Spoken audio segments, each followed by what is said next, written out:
pouvoir commencer. Tout le monde est bien assis. Ouais. Et ben, tout d'abord, merci et bienvenue à tous. Donc, je suis Clément Guillon, responsable des opérations chez Vertigo. Et nous avons le bonheur et le grand plaisir d'être accueillis ici aujourd'hui par Google pour cette deuxième édition du Vertigo Insight. Donc, Vertigo Insight, c'est un événement ouvert pour montrer des cas d'application de l'analyse prédictive. Donc aujourd'hui, on est accueilli par Google et notamment par l'équipe de Fabrice, que je vais présenter juste après. Un grand merci à eux pour cet accueil. Merci à tous d'être venus. Aujourd'hui, on va parler marketing, on va parler retail et on va parler intelligence artificielle. Je vous rappelle le principe des Vertigo Insight, c'est une keynote, un petit peu de vision sur le prédictif et des cas concrets. Donc on verra, je vous présenterai le menu juste après. Tout petit mot sur Vertigo, juste pour ceux qui ne nous connaissent pas. Donc Vertigo est un éditeur de solutions d'analyse prédictive, c'est-à-dire que nous nous servons des données du passé pour prédire le futur et nous construisons des applications pour répondre à des questions opérationnelles dans le secteur de l'industrie, du retail ou du marketing. Nous utilisons aujourd'hui et depuis notre création l'univers Google pour construire nos applications et nous sommes officiellement Google Partner depuis 3 mois maintenant, et nous en sommes ravis, d'où notre présence ici. Peut-être Fabrice, tu veux dire un petit mot sur Google et déjà te présenter? Oui, très rapidement, donc Fabrice Solami, je suis dans l'équipe Retail Google Cloud, donc je m'occupe de la partie cloud au sens service associé dans le cloud public et qui permettent de gérer infrastructure, big data, machine learning, tous ces mots-là. J'espère qu'ils auront un sens pour vous à la fin de la session, même si on ne parlera pas de technique, je vous le garantis. Et je suis ravi d'accueillir Vertigo, donc notre nouveau partenaire avec qui je pense qu'on a beaucoup d'ambition sur le marché du retail, notamment cette année. Donc merci à tous d'être venus et j'espère que ce sera une session mémorable. Ça le sera forcément. Un petit mot technique, juste, ça va être la seule partie technologique. Vous avez en haut un lien qui vous permet de poser des questions. Donc si vous voulez interagir, parce que le Meetup c'est un événement ouvert et vous avez la liberté de poser vos questions. Donc n'hésitez pas si vous avez la moindre question pendant une intervention, n'attendez pas les sessions questions-réponses. Vous pouvez vous connecter sur l'adresse qui apparaît au-dessus et poser vos questions et comme ça on pourra interagir en live. Donc surtout n'hésitez pas. Rassurez-vous, vous pouvez décider de poser une question de manière anonyme et elle ne s'affichera pas à l'écran comme ça, elle sera modérée d'abord, n'ayez pas de crainte. Merci pour la précision. Voilà, donc pas besoin de mettre votre nom on tâchera d'y répondre. Au menu aujourd'hui, ce qu'on vous propose, format habituel, on vous propose une keynote sur l'avenir de l'intelligence artificielle au service du marketing et du retail, avec Eunika Mercier-Laurent, qui est chercheuse en intelligence artificielle et qui nous a fait le grand plaisir d'être là avec nous. Puis nous passerons au cas client qui concerne, donc, comme je l'ai dit, un cas du retail et du marketing. Je n'en dis pas plus pour l'instant et on finira par un instant networking, café et questions-réponses. Bon. Je ne vois pas de questions qui s'affichent pour l'instant, ça veut dire qu'on peut avancer et tout de suite j'appelle Eunika Mercier-Laurent et Jérémy Fin pour la première partie. Très bonne session à tous. Merci Clément. Donc j'ai la lourde tâche, Eunika, de vous présenter. Une fois que j'aurai libéré le passage. Voilà. Donc Eunika, je réitère les compliments et les remerciements de Fabrice et de Clément. Merci de vous être libérés pour être parmi nous. Donc je vais essayer de vous présenter parce que comme vous me l'aviez dit quand on a fait connaissance initialement, vous êtes tombé dans l'intelligence artificielle comme Obélix et êtes tombé dans la potion magique, toute petite, parce que si on cherche dans votre CV, vous avez fait un DEA d'intelligence artificielle, alors ça en 1987. Oui, mais avant j'avais le cours de cybernétique. Ah, le cours de cybernétique. Et comment s'appelle la cybernétique aujourd'hui? Donc vous êtes docteur en informatique de l'Université de Paris 7 Diderot, et sur LinkedIn vous écrivez que votre thèse portait sur ce qui pourrait être le grand-père de Google. On en saura peut-être plus. Vous êtes ingénieur en électronique de l'Université de technologie de Varsovie. Et aujourd'hui, vous êtes chercheur en intelligence artificielle appliquée aux écosystèmes de l'innovation. Donc on est au cœur du sujet, au centre de recherche Magellan à l'Université Lyon 3. Professeur à l'EPITA, où d'ailleurs vous lancez prochainement, on l'espère, un master en data science. C'est votre sujet du moment? Non, c'est le sujet, c'est un nouveau master qui vient d'être accepté et pour lequel nous avons besoin un peu de support. Donc si vous avez envie d'écrire une lettre. C'est parfait, pour nous c'est bon, c'est promis. Et vous êtes chairman de l'IFIP, l'Artificial Intelligence for Knowledge Management, donc c'est un think tank? Et non, c'est on peut dire think tank, mais c'est plutôt les gens qui travaillent sur la résolution des problèmes en appliquant deux approches, knowledge management, je vais le mentionner tout à l'heure, et intelligence artificielle. Donc c'est quelque chose IFIP, c'est une association, Fédération internationale de l'information processing, et donc j'ai chef ce groupe depuis 2008, et nous organisons une conférence annuelle sur ces sujets. Donc si ça vous intéresse, la prochaine sera à Melbourne. Parfait, merci. Donc les messages passent. Donc vous vous définissez comme Global Innovation Strategist, et pour vous, les data scientists doivent devenir des knowledge scientists. Donc pour vous, la data est un diamant brut qui ne demande qu'à être poli, travaillé, et vous êtes, je pense, la première académique à à mélanger en fait les thématiques d'intelligence artificielle et de knowledge management, et c'est ce qui nous a intéressé dans la manière dont vous écrivez vos articles de recherche, c'est que pour vous l'intelligence artificielle n'est pas un sujet mathématique, n'est pas un sujet informatique, c'est un sujet holistique où vous parlez de philosophie, de sociologie, de robotique aussi un petit peu. Donc voilà, et c'est peut-être un point qui nous anime communément chez Vertigo, chez Google et chez vous. Vous êtes très sensible au sujet de développement durable, et pour vous, il est dommage que les data centers triplent de taille quand les données n'intéressent personne. Donc vous êtes plus en faveur de la smart data, donc avec des choix de sets de données réfléchis, que du big data où on prendrait tout ce qui vient. Donc merci encore d'être là. Sans plus tarder, on va passer on a choisi un format de keynote, on essaye d'innover nous aussi dans l'animation événementielle. On a choisi un format de keynote guidé par des articles récents qui ont fait le buzz sur les réseaux sociaux. Donc vous avez accepté de vous prêter à ce jeu-là, Unica, et merci encore. Donc premier article qui a fait un peu de bruit, c'est très récent, c'est du 10 février. Pour Experian, 92% des entreprises n'ont pas confiance dans les données dont elles disposent. Donc vous qui êtes professeur de knowledge management et d'intelligence artificielle, est-ce que ce peu de fiabilité perçue, ou en tout cas ressentie des entreprises sur leurs données, lié à la qualité de ces données-là, c'est un frein pour le développement de l'intelligence artificielle de manière générale, et pour la diffusion de la data science dans le monde de l'entreprise, ou pas? Donc ça peut être un frein fictif en fait, parce qu'ils disent oui, je ne crois pas à mes données, mais en fait ils ont peur d'innover. Donc il faut prendre en compte ces deux points. La qualité des données, oui, pour avoir travaillé beaucoup sur la fiabilité, sécurité, avec notamment Institut de Management des risques, j'ai vu la qualité des données. Je ne citerai pas les entreprises sur les données desquelles on avait travaillé, mais il y a beaucoup de données manquantes, il y a des choses en double, en triple. Donc si on veut faire quelque chose, un traitement sur ces données-là, effectivement, la méthode précédente, c'était faire ce qu'on appelle les clean data, c'est-à-dire sélectionner les données pertinentes et ensuite appliquer les traitements, par exemple, le raisonnement par analogie ou autre, ou génération des arbres de décision à partir des données. Donc effectivement, aujourd'hui, si on veut être plus pertinent, d'un côté, on a deep learning qui permet d'aller chercher des choses dans les bases actuelles, ou alors l'autre méthode, c'est essayer de recueillir les données pertinentes.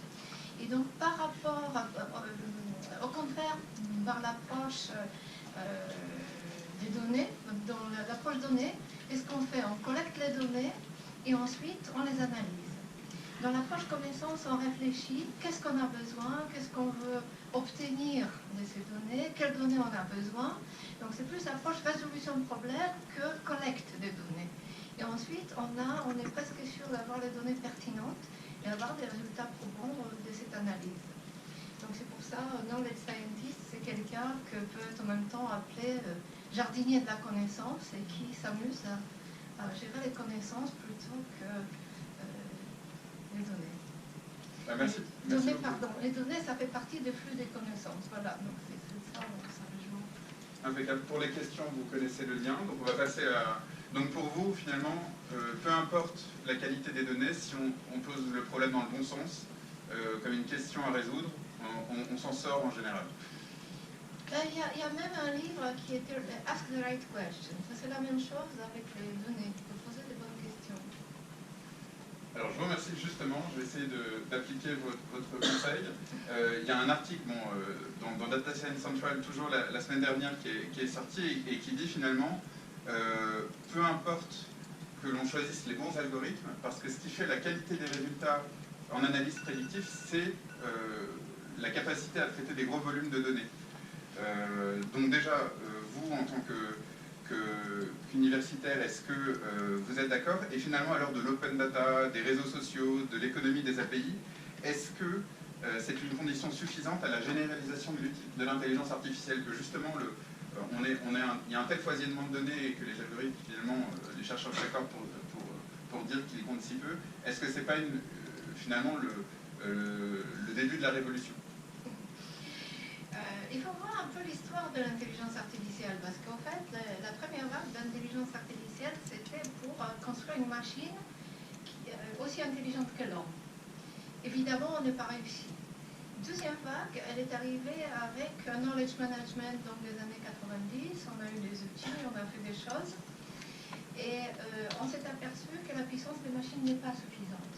Aujourd'hui, on a des machines très puissantes, donc on s'est dit, bon, on va passer les algorithmes de réseau de neurones connus depuis les années 30, mais bien améliorés depuis, et on va voir ce que ça donne.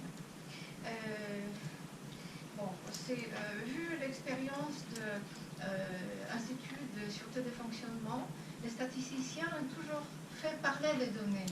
Donc ils ont des méthodes, et je pense qu'une connexion entre marketing et les gens de traitement de fiabilité et retour d'expérience industrielle pourrait être intéressant. Parce qu'ils ont de l'expérience, ils savent comment faire, comment prendre les données, et je pense que ça pourrait être favorable pour trouver autre chose, découvrir les choses dans les bases de données qu'on ne trouve pas avec le deep learning.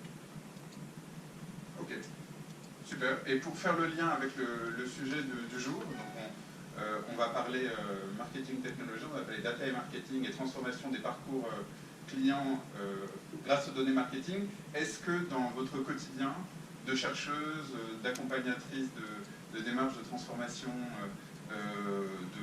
d'organisation et de professeurs, vous observez des cas concrets d'application de l'intelligence artificielle dans le renouvellement, dans la revitalisation des parcours clients tels qu'on les connaît depuis toujours? Certes, mais le parcours client fait partie de l'approche globale knowledge management, parce que c'est pas uniquement les données sur les clients, mais aussi des connaissances des clients qu'on veut récupérer. Donc aujourd'hui, on est un peu concentré sur cette histoire de découverte des connaissances dans les bases de données, or que c'est pas nouveau. C'est quelque chose qui a sorti dans les années 80. Data mining d'abord, ensuite text mining, quand il y a eu de grandes masses de textes à analyser, et depuis un certain moment, on a image mining. Donc aujourd'hui, on essaye de tout faire avec deep learning, mais des fois, il y a des technologies qui sont plus intéressantes à traiter séparément des choses et ensuite comparer les résultats. Maintenant, dans les services clients, bien sûr, c'est intéressant de faire du prédictif, de faire voir sur le temps de masse des données, qu'est-ce qu'il achète les clients, si on regarde par exemple les cartes de fidélité, on peut regarder qu'est-ce qu'il achète les clients. Mais comme les cartes de fidélité sont divisées par les magasins, vous avez une carte de Carrefour, une carte d'Auchan, une carte de quelqu'un d'autre, je ne sais pas s'il y a une connexion entre ces données. Parce que c'est ça qui pourrait être intéressant, de faire cette connexion entre les données pour voir qu'est-ce que les clients n'ont pas acheté chez vous, mais acheté chez l'autre. Donc ça, c'est déjà un point. Bon, évidemment, il y a une tendance aujourd'hui de faire les chatbots. Donc, on fait des agents conversationnels qui conversent avec les clients. Qu'est-ce qu'on en fait derrière? C'est là où on a besoin d'un vrai traitement, soit humain, c'est de préférence, hein, parce qu'on est toujours plus intelligent encore que la machine. Mais je ne sais pas combien de temps ça va durer. Et deuxièmement, bon, c'est les clients, pour moi, est une source d'innovation. Donc c'est dommage de passer à côté. Ce que vous trouvez dans la base, c'est le passé. Pour inventer le futur, oui, certes, mais dans cette base, vous ne trouvez pas ce que les clients peuvent vous apporter. Et les clients ne peuvent pas acheter ce qu'ils ne trouvent pas dans le magasin. Donc il faut penser à ça aussi. Formidable. Nika, merci infiniment pour ce témoignage venant du monde de la recherche. Merci beaucoup, je pense qu'on peut applaudir Nika. Et donc, a priori, vous pouviez poser vos questions en continu pendant l'intervention, ça évite de les oublier, mais voilà, monsieur, si vous pouviez simplement vous présenter nom, prénom, organisation et votre question. Ok, alors en fait, je n'avais pas exactement une question, je ne levais pas la main, j'avais la main qui bougeait, mais moi d'abord, je vous remercie pour l'introduction que vous avez faite, je trouve ça excellent, et je trouve que vous avez bien, moi je suis un statisticien économiste qui a fauté, qui est tombé dans le marketing, et je trouve que ce que vous avez expliqué vraiment très bien, c'est le premier point, le cleaning de data, de telle sorte qu'on est des rubbish in, rubbish out, donc ça vous l'avez très bien expliqué. Ensuite, c'est de chercher à répondre à une question, à un problème, sélectionner les data en fonction de ça, être capable de faire des templates derrière qui permettront effectivement de répondre à la question posée. Et c'est derrière qu'on mouline. Je vais mouliner, c'est vraiment la fin. Merci monsieur. Donc, merci. Parfait. Donc, pour ceux qui ne se recoiffent pas mais qui ont des questions. Oui, bonjour. Riyad Lebib, je suis chercheur en neurosciences et puis je bosse dans un cabinet de consulting. Moi, ce qui m'interroge un peu, c'est que, d'accord, sélectionner les bonnes datas permet effectivement peut-être de faire des analyses plus fines, mais on ne se prive pas des biais cognitifs de la personne qui sélectionne. Or, le big data avait pour vocation justement de montrer peut-être les facteurs cachés que l'humain, de par ses biais, ne parvient pas à détecter. Donc comment concilier le tout? J'ai l'impression qu'on a une boucle où on remet l'humain et donc une possibilité de biais aussi. C'est ça, parce que l'homme peut interpréter les résultats des big data. C'est ça. Voilà. Et mon objectif, je n'ai peut-être pas dit, et puis on n'a pas le temps de tout dire, c'est plutôt créer une synergie, l'ordinateur et l'humain, et utiliser les meilleurs de l'ordinateur et les meilleurs de l'humain pour qu'ils soient excellents tous les deux ensemble. Et cognitif, ça en fait partie, et j'ai bataille contre les débranchements du cerveau par les applications informatiques et autres objets volants. D'autres questions? On passe à la suite. Merci encore Nika. C'était parfait. Nika est avec nous pour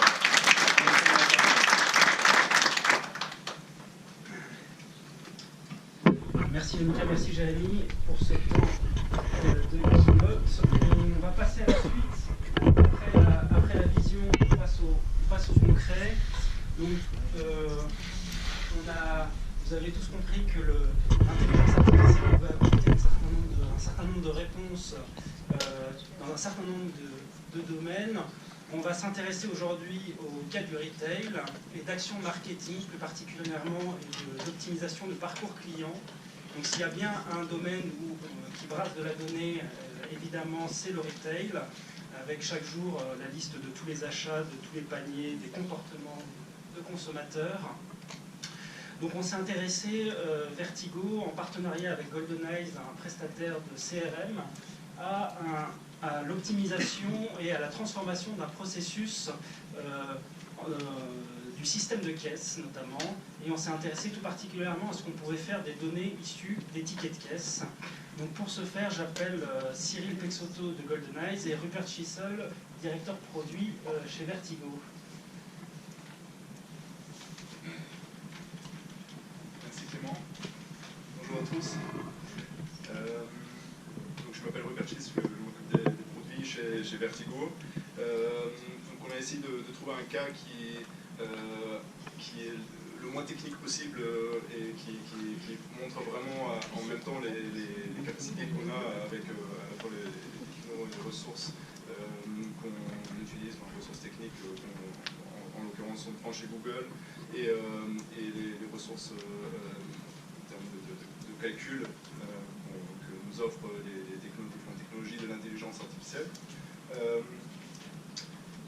Ce cas concerne donc une entreprise de la grande distribution, un retailer avec 60 magasins en France, des points de vente, qui nous a transmis 27 millions de lignes, un gros fichier qui concerne ces tickets de caisse. Donc il y avait 1,8 million de tickets de caisse dans ce fichier, et pour chaque ticket de caisse, on avait évidemment ce que le client avait acheté comme article. Donc on avait les bacs de lait, les bananes, et à chaque fois le nombre qui allait avec. Donc on avait ça comme données. Grâce à GoldenEyes, on avait pour ces clients-là des données CRM, donc vous savez exactement quel client avait acheté ces différents tickets, donc il y a environ 250 000 clients, un assortiment de 240 000 articles différents donc sur ces 60 magasins. Évidemment, il n'y avait pas 240 dans chaque magasin, donc c'est réparti. Ça génère un chiffre d'affaires de 110 millions de ventes et un ticket moyen de 63 €. Donc jusque-là, les données, c'est assez classique en termes de, pour un distributeur. Après, on va voir ce qu'on peut en tirer et les différentes problématiques qu'on a rencontrées au cours de ce projet. Juste pour résumer en 2 phrases de quoi il s'agissait. Donc, on nous a demandé de valoriser un maximum les tickets de caisse qui étaient à disposition en faisant en sorte de comprendre grâce à ces tickets de caisse ce qui se passait, le comportement du client,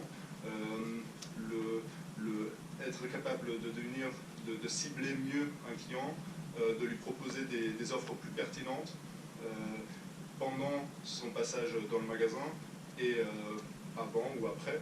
Donc on a réfléchi à ces différents sujets et on va vous montrer comment. Je passe le message, je passe le mot Cyril, donc il va vous introduire avec la vue du client de ce cas et on va parcourir ensemble.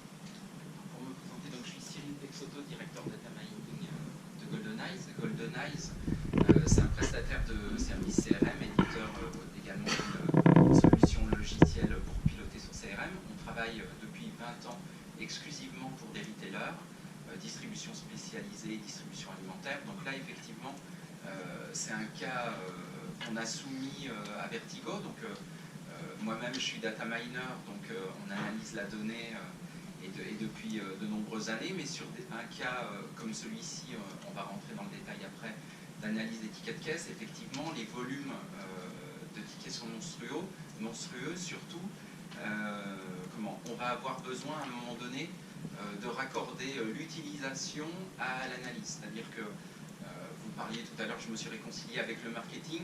Je dirais qu'en tant que statisticien, aujourd'hui, même si on a commencé déjà, ça fait longtemps, à se réconcilier avec l'informatique, un peu avec le marketing, on va dire, en tant que domaine d'application, aujourd'hui, les 3 points, pour moi, sont en train de converger. C'est-à-dire qu'on doit être capable, quand on fait l'analyse, que ça soit utilisable directement par le marketing et même sur le terrain dans un magasin. Pour moi, le big data va permettre et permet de faire ceci sur des premiers cas d'application. C'est là pour moi l'utilité du big data. Donc on a nous-mêmes commencé à avoir notre data lab. Bien sûr, il faut toujours En tant que spécialiste, on sait toujours très bien qu'il faut aller chercher l'expertise et l'expérience là où elle est. Donc c'est pour ça que sur des cas comme ça, on ne se prive pas d'aller en partenariat avec des gens comme chez Vertigo, qui ont une expérience plus grande que nous sur des problématiques vraiment de big data.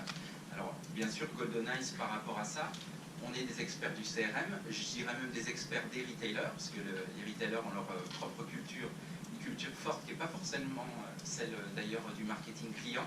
Donc il y a, on va dire qu'il faut des décodeurs et des traducteurs entre les deux, et modestement on essaye de jouer ce rôle-là.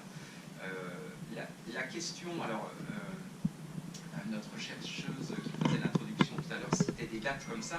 Voilà, c'est pas nous qui l'avons inventé. Charles Kepner, un économiste américain, en 63, voilà, il disait déjà, problématique d'un retailer, c'est d'avoir le bon produit au bon endroit, au bon moment, au bon prix. Voilà, et ceci, on est... Comment ? Et qui correspond aux besoins clients, tout à fait. Et donc, c'est ce qu'on va regarder, donc, et l'analyse qu'on a menée, elle est un peu différente d'un point de vue du prix sous lequel on l'étudie, mais j'en dis pas plus à ce stade, on va compléter après. On rentre dans la première partie de notre cas qui va être en 4 parties. La première partie